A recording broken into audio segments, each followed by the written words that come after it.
জয় গুরু, বন্দে পুরুষোত্তমম। নামই নিখিল বিশ্বব্রহ্মাণ্ডের উৎস। যুগে যুগে নামী পুরুষ জীবজগতের পরিত্রাণের জন্য ধরাধামে নাম ও প্রেম নিয়ে আবির্ভূত হন। শ্রী শ্রী ঠাকুর অনুকূলচন্দ্র এই যুগে এলেন মহাসত্য নাম ও অনন্ত প্রেম নিয়ে। তার শ্রীঅঙ্গের নামময় স্পর্শে শুষ্ক তরু মঞ্জুরিত হয়েছে। বহু মানুষ জীবন ফিরে পেয়েছে। এই নাম ও নামই অভেদ। এই নামের প্রভাবে পাথর জলে ভাসে, বোবা কথা বলে। যদি বিশ্বাস ও গুরুর প্রতি ভক্তি থাকে, এই নামের অনন্ত মাহাত্ম্য কথা প্রকাশ করা আমার মতো ক্ষুদ্র নরের পক্ষে কিছুতেই সম্ভব নয়। তবে বহুবার আমার জীবনে শ্রী শ্রী ঠাকুরের নামের মাহাত্ম্যের প্রকাশ ঘটেছে। তার মধ্য থেকে দুটি ঘটনার কথা তুলে ধরছি। এখানে আমার বলতে শ্রী অমূল্য কুমার পাল মহাশয় লেখক তার জীবনের কথা তুলে ধরছেন। প্রায় ৩৫ বছর আগের শীতকালের ঘটনা। আমার বড় মেয়ের বয়স তখন ১.৫ বছর হবে। সর্দি কাশি জ্বরে আক্রান্ত হয়। ৩ দিন ধরে হোমিওপ্যাথি মতে বহু চেষ্টাতেও জ্বর কমাতে পারিনি। স্থানীয় হাতুড়ে অ্যালোপ্যাথি মতে ওষুধের জ্বরও কমেনি। জ্বরের মাত্রা ১০৩ থেকে ৪ ডিগ্রি পর্যন্ত উঠেছে। জ্বরের ঘোরে শুয়ে থাকে। কাটোয়া শহরের পাশ করা অভিজ্ঞ ডাক্তার অ্যালোপ্যাথকে দেখানো হলো। ২ দিনের ওষুধ দিলেন। নিয়মিত খাওয়াতে জ্বরের কোনো উপশম হলো না।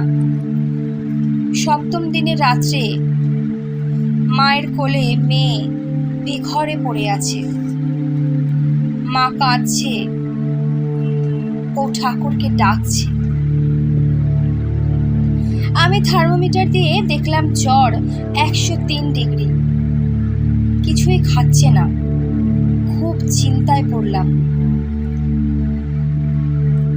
রাত্রি প্রায় ১২টা বাজে। মেয়ের মা আমার কোলে মেয়েকে তুলে দিল। এখন দয়াল ঠাকুরই একমাত্র ভরসা। হঠাৎ মনে পড়ল শ্রী শ্রী ঠাকুরের নাম চিকিৎসালয়ের কথা। কত দুরারোগ্য ব্যাধি নামের দ্বারা আরোগ্য হয়েছে। আমি দয়ালকে স্মরণ করে মেয়েকে কোলে করে আকুল প্রাণে নাম করতে লাগলাম।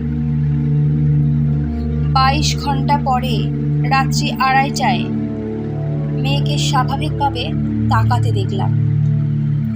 গায়ের উত্তাপ কমে গেছে। থার্মোমিটারে ৯৭ ডিগ্রি তাপমাত্রা।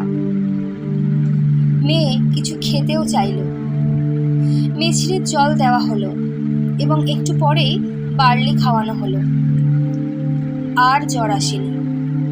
মেয়ে সুস্থ হয়ে উঠল। শ্রী শ্রী ঠাকুরের নামের স্পর্শেই মেয়ের জ্বর ছাড়ল। সাক্ষাৎ বুঝলাম দয়ালের নামের কি মহিমা। আরেকটি ঘটনা। একবার গ্রীষ্মের দিনে শনিবারে স্কুল করে স্নান খাওয়া সেরে কাটোয়ায় ট্রেন ধরে পাটুলি স্টেশনে নেমে বেলেরহাট গ্রামে সৎসঙ্গ করতে গেলাম। সন্ধ্যায় সৎসঙ্গ হলো। ৪ জনের দীক্ষাও হলো। পরদিন রবিবার ফিরে আসব, তা আর হলো না। অপর একজন গুরু ভাইয়ের অনুরোধে তার বাড়িতে রবিবার সৎসঙ্গ হলো। পরদিন সোমবার সকালে স্কুল কিভাবে করব তাই নিয়ে খুব চিন্তায় পড়লাম।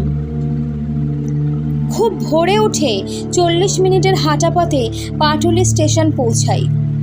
তখন ঘড়িতে ৪:১৫ বাজে। স্টেশন মাস্টার মশাইকে ট্রেনের খবর জিজ্ঞাসা করায় তিনি বললেন, সকাল ৬:৩০টায় লোকাল ট্রেন। এখন একটা এক্সপ্রেস গাড়ি পাস করবে, কিন্তু এই স্টেশনে স্টপেজ নেই। ভাবছি লোকাল ট্রেনে গেলে স্কুল করা যাবে না।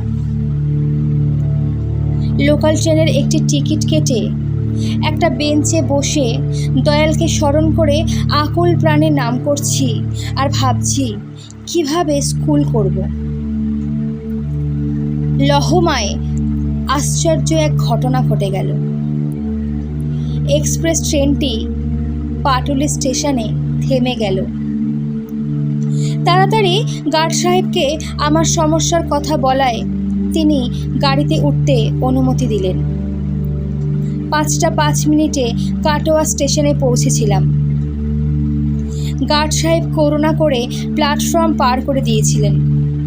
আমি 2.5 ঘন্টার হাঁটা পথে স্টেশন থেকে বিশেশ্বর পৌঁছাই যথাসময়ে স্কুল করতে পারলাম। আমার দয়াল ঠাকুরের বাণী সত্য প্রমাণিত হলো। নিষ্ঠাসহ নাম পুরাই মনস্কাম।